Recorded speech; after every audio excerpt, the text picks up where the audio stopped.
A straight, 1-mile stretch of highway, which is 5,280 feet long and 40 feet wide, is closed. Robert rides his bike along a path made of semicircles that span the 40-foot width of the highway.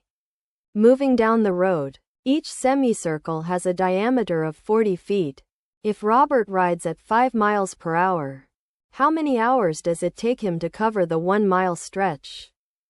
The choices are A. Pi over 11, B. Pi over 10, C. Pi over 5, D. 2 pi over 5, E. 2 pi over 3. You can pause here and solve the problem before seeing the solution.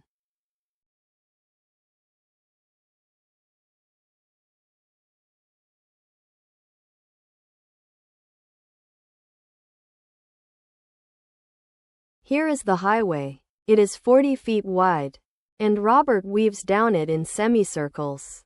Each semicircle spans the width of the road, so its diameter is 40 feet and its radius is 20 feet. Each semicircle carries him 40 feet forward down the highway. The stretch is 5,280 feet long. Since each semicircle advances 40 feet, the number of semicircles is 5,280 divided by 40, which is 132 semicircles. Now find the length Robert actually rides. The length of one semicircle is pi times the radius. That is pi times 20, or 20 pi feet, with 132 of them. The total path length is 132 times 20 pi, which is 2,640 pi feet.